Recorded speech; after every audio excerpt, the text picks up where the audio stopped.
Bienvenue sur Top Invest, la chaîne des tops d'investissement. Ici, on parle essentiellement d'entreprises de qualité. On continue avec le top 7. Aujourd'hui, on va parler d'un top 7 des entreprises de qualité qui exercent dans le secteur défensif, dans le super secteur défensif, dans celui qui performe le mieux en période de récession ou de crise. Donc aujourd'hui, on va parler spécial PEA. Donc toutes les entreprises que je vais citer ici sont éligibles au PEA, d'accord? Donc, le critère est simple. La qualité, maintenant, le prix, ça va dépendre de vous. Dans tous les cas de figure, si vous détenez une des entreprises qu'on va citer ici aujourd'hui, dites-le moi en commentaire, ou bien si vous avez découvert de nouvelles entreprises, dites-le moi en commentaire également. Donc, si vous voulez également qu'on analyse une en particulier en profondeur, de c'est-à-dire sur le plan quantitatif uniquement, vous me le dites également en commentaire. La première entreprise ici sur la liste, c'est UCBSA. Donc, normalement, UCBSA, c'est une entreprise de biopharmaceutique. Donc, normalement, quand on parle de biopharmacie, attention, c'est une compagnie belge. Donc, sans doute éligible au PEA. Donc, quand on parle de biopharmacie ou bien de pharmacie, le plus important, d'accord, c'est de vérifier quels sont les médicaments qui nous rapportent le plus d'argent et quelle est la durée de vie du brevet. Si c'est surtout les entreprises qui vendent des médicaments spécialisés, bon, pour celles qui vendent plutôt des génériques, c'est totalement différent. Donc ici, ne vous fiez pas uniquement aux résultats, d'accord? Le plus important généralement pour une entreprise, c'est toujours d'avoir un pipeline élevé en termes de potentiel médicaments, d'accord? Potentiel sortie. C'est ça le plus important. Donc ici, généralement, l'avantage compétitif au niveau des actifs intangibles. Donc, il ne faut pas qu'on tombe dans un nouveau Gilead. Je ne dis pas que Gilead est une mauvaise entreprise, mais Gilead est à peu près ce problème-là. Donc, ici, les chiffres, ici, vous pouvez voir qu'on a une croissance, une stabilité des revenus. On adore ça. Donc, on constate ici que sur les 10 dernières années, on a une croissance à peu près de 5%, 5% par là. Donc, quand on voit ici la marge brute, ici, la marge brute est à peu près stable également et croissante. C'est une bonne chose. Bonne information, pricing power. Donc, la marge brute est croissante. La marge opérationnelle également est croissante à ce niveau. Vous constatez également qu'en termes de volume, le net income est croissant. Donc, le bénéfice net est croissant. Mais est-ce que le bénéfice net par action est croissant? On remarque ici qu'entre 2019 et 2020, on a un bénéfice par action qui est décroissant. Pourquoi? Parce que je pense qu'ici, il y a dû avoir une acquisition. On quitte de 96 millions d'actions à 194 millions d'actions. Donc, tant que je ne sais pas exactement ce qui s'est passé dans l'entreprise, donc je dois déjà prendre ça avec des pincettes. Donc, je sais déjà que dans les rapports financiers, je dois poser la question, pourquoi est-ce qu'on a cette variation-là? D'accord? Donc, mais dans tous les cas de figure, j'aime bien ce que je vois ici présentement, en termes de volume en tout cas.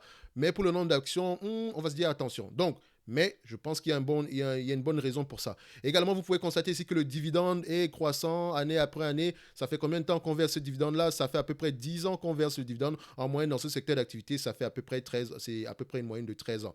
Donc, ici, ce qui est important, ce n'est pas le dividende en lui-même, c'est la capacité de l'entreprise à pouvoir payer ce dividende-là, d'accord? Donc, avec les free cash flow, d'accord? Donc, les free cash flow, c'est la métrique qui nous intéresse parce que le dividende, c'est l'arbre qui cache la forêt. C'est juste une allocation du capital. Je ne dis pas qu'il n'est pas important, mais ici, si vous avez une entreprise qui vous verse un dividende, mais dont les free cash flow ne sont pas stables ou sont décroissants, techniquement, vous allez payer de l'argent si vous êtes là pour le rendement. C'est la raison pour laquelle on fait un 360, d'accord? Donc ici, normalement, quand on regarde ici, on verse on a à peu près 1 milliard en termes de free cash flow ici. Donc le rendement du dividende par rapport au prix de l'action en date d'aujourd'hui, c'est-à-dire que si l'entreprise vous verse la totalité des free cash flow en termes de dividende par rapport au prix actuel, vous aurez un rendement potentiel de combien? Ça, c'est avant toute croissance supplémentaire. 6,42%, d'accord? Ce n'est pas mal. Donc s'il y a une croissance supplémentaire, ça peut également être bien. Donc on a 14 fois les bénéfices ici. Donc peut-être qu'on a une opportunité d'investissement en date d'aujourd'hui, mais creusez ça de vous-même. Donc, lisez les rapports financiers, ne vous limitez pas juste aux états financiers. Donc, ici, ça reste déjà une bonne entreprise. Donc, la deuxième entreprise sur la liste ici, c'est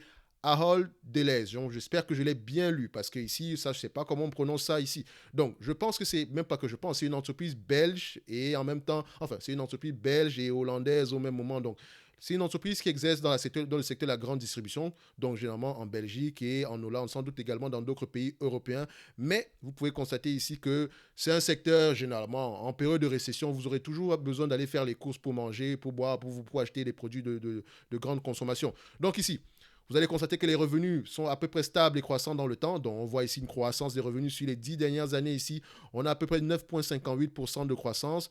Donc, en termes de marge brute ici, les marges brutes sont à peu près croissantes également. Ici, c'est une bonne chose. Donc, plus vous êtes gros, mieux c'est dans ce genre de compagnie-là. Pourquoi? Parce que vous pouvez vous permettre de négocier les prix. Donc, si moi j'ai un seul magasin, je ne peux pas aller voir Coca-Cola pour leur demander de baisser les prix si je veux commander énormément. Mais si j'en ai plusieurs, je peux non seulement demander à Coca-Cola de baisser les prix, mais également acheter à crédit. D'accord? Ce qui est une bonne chose généralement pour ce genre de compagnie-là. Donc, on constate ici que la marge opérationnelle est à peu près également stable et croissante. On voit également ici que le bénéfice net d'accord, en termes de volume et également croissant. Mais attention, est-ce que c'est par rapport à la période actuelle en termes de à partir de 2021? Donc, il faut vérifier si elle n'a pas bénéficié de la période qu'on connaît présentement. Donc, ici, j'aime bien ce que je vois ici.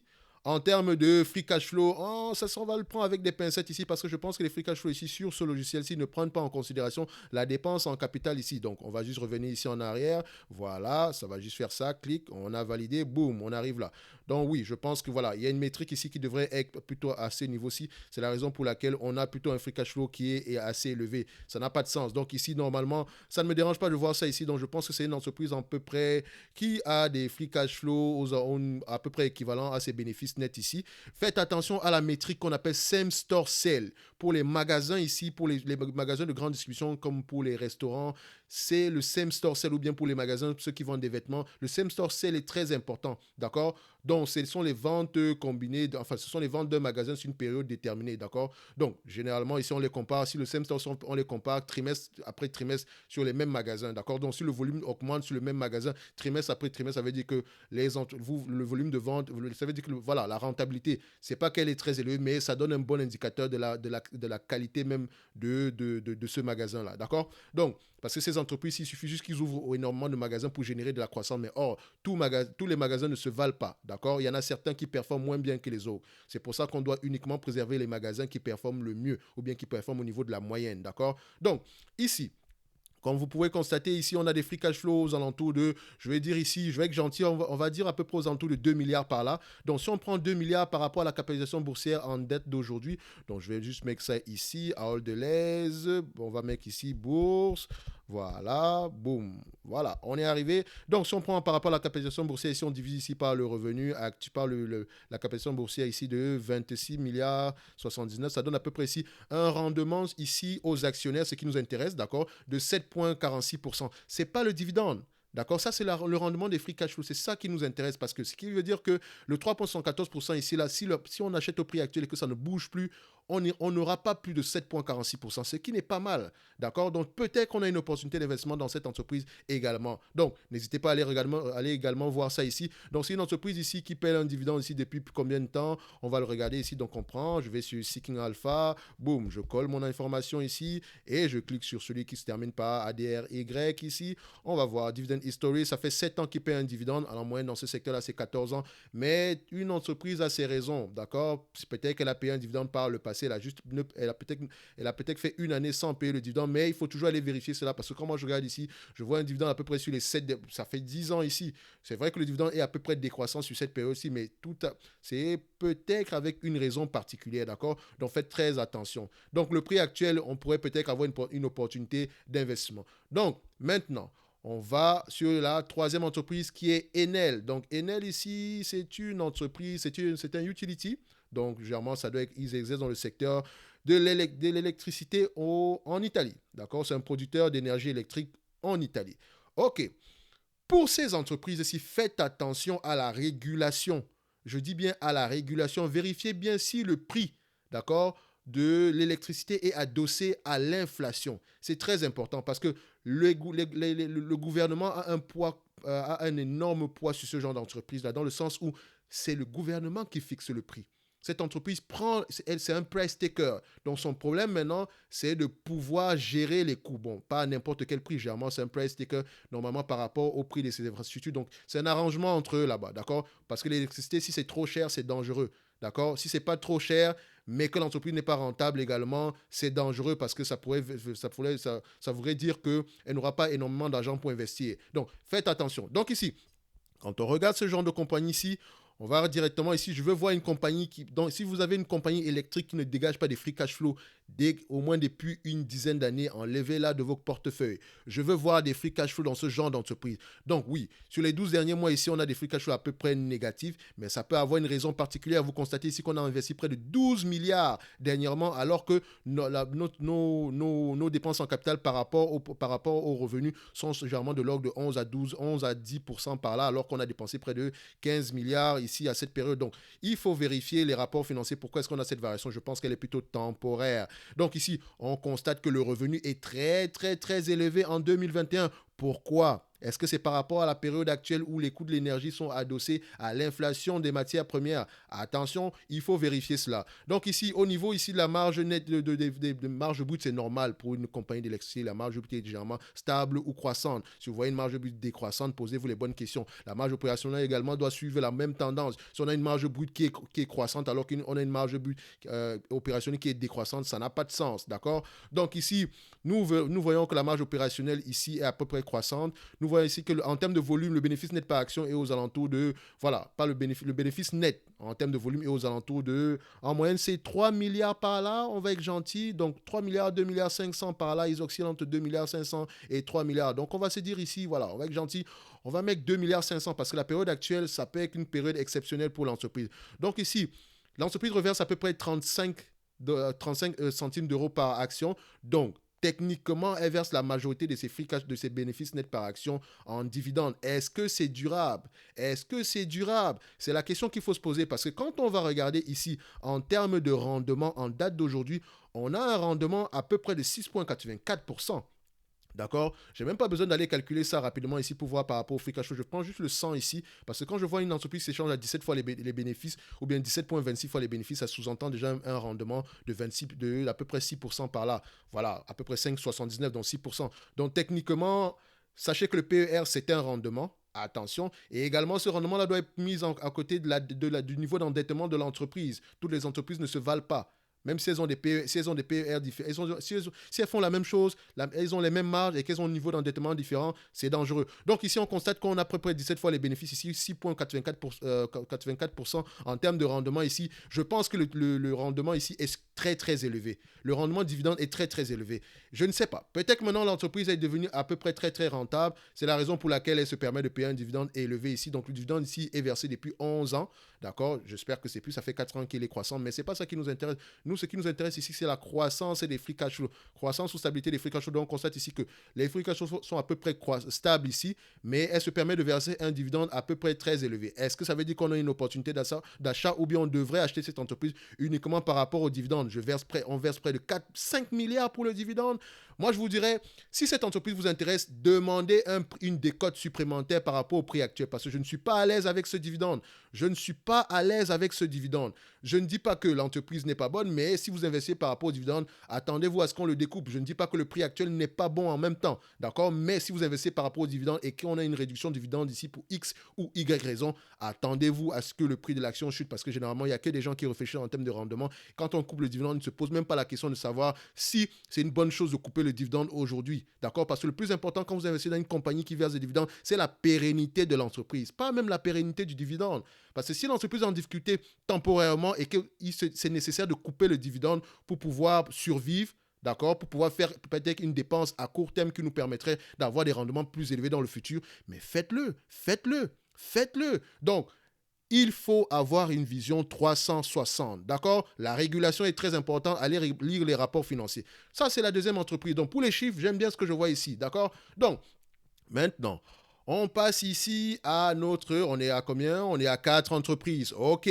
Donc, on a Iberdrola, donc qui est une entreprise également qui exerce dans le secteur des utilities, donc production d'énergie, je pense également, c'est en Espagne, donc énergie, commercialisation d'électricité et de gaz naturel. Donc ça revient à la même chose que j'ai dit précédemment pour Enel, vérifiez bien la régulation, d'accord? Je pense également que ça c'est une entreprise qui investit massivement dans les énergies renouvelables. Est-ce que c'est rentable? Il ne suffit juste pas de me dire qu'ok, j'ai des éoliennes ou bien j'ai du solaire. Le taux de rentabilité, c'est lequel? Show me the money, c'est tout ce que je veux savoir. Est-ce que vous avez des parcs à 400 hectares, etc. S'il n'y a pas d'argent, ça ne m'intéresse pas du tout. Donc ici, qu'est-ce que ça donne ici en termes de chiffres? Donc, on va déjà aller regarder ici directement. Nous voyons que la stabilité ou croissance des revenus, bien sûr. Stabilité ou croissance des marges, magnifique. Stabilité ou croissance des marges opérationnelles ici, magnifique. Vous voyez que tout est croissant. J'aime ce que je vois ici. Mais également, je dois prendre en considération que 2020 et 2021, c'est des périodes exceptionnelles. Pourquoi est-ce que les revenus sont élevés? Ce sont les questions que je dois aller me poser. Pourquoi est-ce que les marges sont élevées? En termes de bénéfices ici, voilà, en termes de volume, on est à peu près, voilà, 3 milliards 500. d'accord? Les free cash flow, oui, ils ne sont pas au même niveau que les bénéfices par action. C'est sans doute parce que l'entreprise investit massivement, ce qui est une bonne chose pour générer la croissance. Mais il faudra aller vérifier cela. Donc, si on prend à peu près 3,5 milliards ici, qui est le dividende, qui est pas le dividende, mais qui est le bénéfice net ici qu'on a présentement, donc on va le comparer par rapport, on va le dire que c'est nos free cash flow ici parce que c'est une entreprise qui a un capital intensif, d'accord? On divise ici par le nombre d'actions, d'accord? Pas par le nombre d'actions, par la capitalisation boursière qui est de 63,84, d'accord? Ça, c'est en milliards, d'accord? Ça donne à peu près un rendement de 5,5%. D'accord? Donc, quand vous faites encore 17 fois, vous allez voir que vous allez tomber à 5,5, 5,49. Donc, on verse un rendement à peu près de 4,43% ici, ce qui veut dire qu'au prix actuel, même si le prix ne change plus et que l'entreprise vous distribue uniquement un dividende qui est croissant, vous n'irez pas au-delà de 5,5%. D'accord? Donc, est-ce qu'on a une opportunité d'investissement ici? Je ne sais pas. Ça dépend des opportunités. Ça dépend ici du taux de rentabilité des différents investissements. Mais franchement, c'est l'une des entreprises les mieux gérées dans son secteur d'activité. D'accord? Dans les utilities, franchement, quand moi je vois ce genre de dépenses, pas de dépenses, mais quand je vois ce genre de revenus-là, ce genre de marge, j'aime bien ce que je vois ici présentement, mais faites attention à la régulation.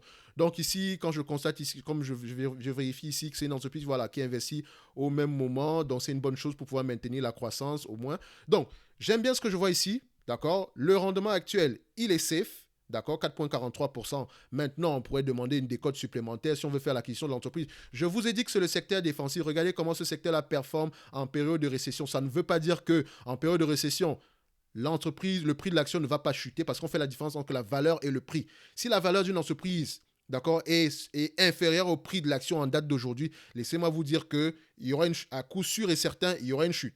Mais si la valeur est supérieure au prix, c'est une occasion d'investissement. D'accord? Donc, c'est pour ça qu'on recherche uniquement la qualité. Donc, ici, Iberdrola, j'aime bien ce que je vois ici présentement. D'accord? Ça pourrait peut-être représenter une opportunité d'investissement pour quelqu'un. Donc, ça, c'est la quatrième entreprise. Maintenant, on passe à la cinquième qui est Endesa. Donc, je ne sais pas si je le dis également bien. Ça reste également la même chose dans le même secteur d'activité. Donc, et on a en majorité des utilities ici. Donc, les deux seules entreprises qu'on n'avait pas dans le secteur des utilities, c'est celles que je vous ai citées tantôt au début. Donc, vous voyez ici que il exerce également dans le secteur de l'électricité et du gaz naturel. D'accord? Donc, on aime bien ce qu'on voit ici. C'est également une entreprise qui exerce en Espagne. Donc, encore une fois, la régulation est importante. Il faut aller vérifier. Donc, ici, en termes de revenus, en termes de capitalisation boursière, ici, on a 21 milliards, 16 fois les bénéfices en date d'aujourd'hui, c'est pareil, c'est correct. Donc, on est à 7,38% en termes de rendement. Il faut se poser les bonnes questions par rapport au rendement. Donc maintenant, quand on regarde, les revenus ici sont stables et croissants, magnifique. Les marges opérationnelles sont stables et croissantes également, magnifique. Quand on regarde le bénéfice ici, le bénéfice net ici, on a à peu près aux alentours des 1,4 milliard par là, c'est également bien. Bénéfice par action, c'est correct. Le dividende ici, il est croissant dans le temps. Ça fait combien de temps qu'on verse un dividende? On va aller vérifier ça ici. Ça fait combien de temps que cette entreprise nous verse un dividende? Alors, ça va pas être long. Parfait, Endesa. Ok, je pense qu'ici, Endesa, ils n'ont pas l'information. Donc, on va quand même aller vérifier. Endesa, est-ce que vous avez l'information concernant Endesa? Voilà. On va vérifier ça ici. On regarde sur dividende. Parfait. Ok, donc, history, d'accord. 8 ans qu'on verse un dividende, 22 ans en moyenne dans ce secteur d'activité-là. Maintenant, on va aller regarder ici, est-ce que ça fait vraiment 8 ans qu'on verse un dividende? Voilà, je pense que Seeking Alpha a tendance à nous raconter un peu n'importe quoi aujourd'hui, sauf s'il considère que cette année, voilà, il n'y a pas eu de dividende versé. Mais dans tous les cas de figure ici, la question qu'il faut se poser, c'est si l'entreprise verse un dividende ici, ça c'est Iberdrola, excusez-moi, on va aller sur NDSA, exactement, ça fait à peu près, on va se dire, ok, on peut dire 8 ans, d'accord, c'est correct. Donc on va se dire ici que si l'entreprise nous reverse la totalité de ses free cash flow en termes de dividendes, quel est le rendement on aura ici par rapport à la capitalisation boursière actuelle? Donc on prend le 1,4 milliard ici, divisé ici par 21,2, à peu près 6,60%, ça peut être correct, ça peut être correct ici. Donc, c'est-à-dire que le dividende actuellement ici de 7,38%, est-ce qu'il est durable? Parce qu'il est plus élevé que les free cash flow moyens, donc le bénéfice net par action moyen. C'est la question qu'il faut se poser. Donc, quand je vais sur Endesa, je vais savoir pourquoi est-ce que le rendement dividende est élevé. Alors, on me paye 1,4 milliard ici, c'est bizarre. Ah non, on paye à peu près 2 milliards en termes de dividendes Posez-vous les questions sur ce dividende. Attention, posez-vous des questions sur ce dividende. Est-ce que c'est temporaire? Est-ce qu'on va plutôt retourner aux alentours de 1,5 milliard? Mais je vois déjà ici une entreprise qui paye majoritairement des dividendes ici. Donc, il donne la majeure partie de ses bénéfices nets est reversée, ou bien de ses free cash flow est reversée pour les dividendes. Donc, attention. Pour ceux qui sont là pour le dividende, faites attention. S'il y a de la difficulté ici, et surtout si l'entreprise est endettée, d'accord, elle va couper ce dividende-là, au moins temporairement. Donc, ce que je vois ici en termes de dividendes, ça ne me plaît pas, mais pour la compagnie en général, je dis bien pour la compagnie en elle-même en général, voilà, c'est tout à fait correct. On se dira que 17 fois, 20 fois les bénéfices pour une compagnie pareil, dépendamment de la dette, c'est correct. Maintenant, si on coupe le dividende ici, il pourrait avoir une variation vers le bas. Donc, dans tous les cas de figure, ça reste une belle entreprise. Le prix actuel n'est pas mauvais, d'accord? Donc, NDSA, c'est une entreprise à vérifier également. Donc, maintenant, on est à 5, on passe à la 6e entreprise qui est Naturgy Energy Group. Donc, Naturgy Energy Group, comme son nom l'indique, sans doute on exerce également dans le secteur de l'énergie ici et du gaz, d'accord? Distribution et commercialisation du gaz naturel et d'électricité, siège social à Barcelone, à Madrid. Alors, c'est également ici, donc à Madrid, à la suite du processus, donc transféré à Barcelone à la suite du processus d'indépendance catalan. Donc également, vous avez vu cette information-là, c'est important. Pourquoi? Dans le sens où maintenant, qui régule cette entreprise? Est-ce que c'est le territoire catalan ou bien c'est le gouvernement espagnol? Il faut aller vérifier ça. Donc, comme d'habitude, la régulation est très importante dans ce secteur d'activité-là. Ce qui nous intéresse ici, ce sont d'abord les chiffres. Quand on regarde ici stabilité ou croissance des revenus, on aime ça, stabilité des revenus. Marge brute ici à peu près stable, marge opérationnelle à peu près stable. Bénéfice net par action, c'est correct, d'accord, c'est une entreprise mature, il n'y a pas grand-chose ici. Donc, on a à peu près un rendement, on a à peu près un bénéfice net par action, donc un free cash flow ici aux alentours de 1,2 milliard par là, d'accord. Si on prend ici 1,2 milliard en termes de rendement ici et qu'on distribue la totalité des bénéfices par action ici en free cash flow, quel est le rendement espéré en date d'aujourd'hui? On va aller regarder sur Naturgy, rendement espéré divisé par, je vais l'arrondir, divisé ici par 27, j'arrondis ça à 27 parce que 26 970. Donc ici, ça fait 4,44% en termes de rendement. Est-ce qu'on n'est pas sur la borne supérieure également par rapport au rendement actuel? Donc, c'est la question qu'il faut se poser ici. Donc, on voit ici, c'est une entreprise qui ne souffre pas. Voilà, dépendamment du prix, si vous l'achetez à bon prix, vous pouvez faire une plus-value plus un rendement. D'accord? Donc, il faut aller regarder cette entreprise-là, surtout les chiffres, regarder le niveau d'endettement, regarder la régulation également. N'investissez juste pas par rapport aux dividendes. La période actuelle est peut-être exceptionnelle, d'accord? Donc, par rapport au free cash flow ici. Donc, on se dit qu'elle a la capacité de pouvoir payer son dividende, mais on se rend compte ici qu'elle verse à peu près, par rapport à la moyenne des free cash flow ici, elle verse à peu près une majeure partie de ses dividendes ici, de ses free cash flow ici en termes de dividendes. Donc, attention à cette information-là, d'accord? Donc, pour ceux qui veulent investir par rapport aux dividendes, faites attention, mais pour ceux qui sont là par rapport à la performance, peut-être qu'on pourrait avoir un meilleur prix ici. Dans tous les cas de figure, allez lire vos rapports financiers. Maintenant, la dernière entreprise sur la liste, c'est Red Electrica Corporation. Ok, corporation. Donc, je pense un peu, j'ai fait un tout petit peu d'espagnol au secondaire. Donc ici, qu'est-ce qu'on constate? Red Electrica, comme son nom l'indique, l'entreprise est le gestionnaire du réseau de transport d'électricité à haute tension. Attention, réseau de transport d'électricité. Donc, ce n'est pas la même chose que la distribution. Donc, ce n'est pas la même chose que, voilà, pas la transformation, mais voilà, vous comprenez ce que je veux dire. Donc, c'est uniquement la distribution. Donc, généralement, c'est un business à peu près très stable. Vous constatez ici que le prix de l'action, voilà, dépendant du prix, en 2008-2009 ici, on n'a pas beaucoup bougé. Vous constatez ici que c'est une belle entreprise bien gérée, à peu près 14,41 fois les bénéfices ici, 5,48 fois le rendement ici en date d'aujourd'hui. N'oubliez pas, regardez au niveau de la régulation. Regardez au niveau de la régulation, c'est très, très important. Donc, est-ce qu'elle fixe le prix? Est-ce que le gouvernement fixe le prix? Quelles sont les raisons ici? Est-ce que l'entreprise n'investit pas dans d'autres secteurs d'activité? Il faut vérifier ça. On ne se limite pas uniquement aux chiffres. On voit ici que les free cash flow sont à peu près stables dans le temps. J'aime ça. Voilà, les marges brutes, on voit les marges brutes de 100% ici. Voilà, ça veut juste dire qu'elle a des grosses marges. Marge opérationnelle, magnifique, 50%, magnifique. Quand on regarde ici le bénéfice net par action, ici en termes de marge, on est à peu près à 35%. Magnifique également, 35% de marge bénéficiaire. C'est normal, c'est uniquement de la distribution. Donc, le réseau de distribution, voilà, c'est indispensable. Donc, généralement, c'est un actif intangible. Techniquement, on n'en fait pas deux. Quand il y a un seul, on le gère. Et voilà, tout le monde, on distribue de l'électricité à tout le monde. À la fin de la journée, vous n'avez pas le choix que de passer par nous. D'accord? Parce que c'est nous qui avons le réseau de distribution et c'est un réseau qui est très important. Donc, ici. Au niveau des marges, au niveau des free cash flow ici, on est aux alentours ici, on fait des free cash flow de 40%, on va se dire 35% ici parce qu'elle a besoin d'investir massivement pour garder au moins les actifs stables. Donc ici, vous constatez qu'on a un dividende à peu près de 1 euro par action et verse un dividende croissant depuis plusieurs années également. Qu'est-ce que Seeking Alpha nous raconte par rapport à ce dividende? Ça fait combien de temps qu'on verse ce dividende-là? Donc on va aller sur le Y. Alors, vous versez ce dividende depuis au moins 12 ans. La moyenne dans l'industrie, c'est 22 ans. Donc, la moyenne ici, c'est peut-être parfois la moyenne aux États-Unis.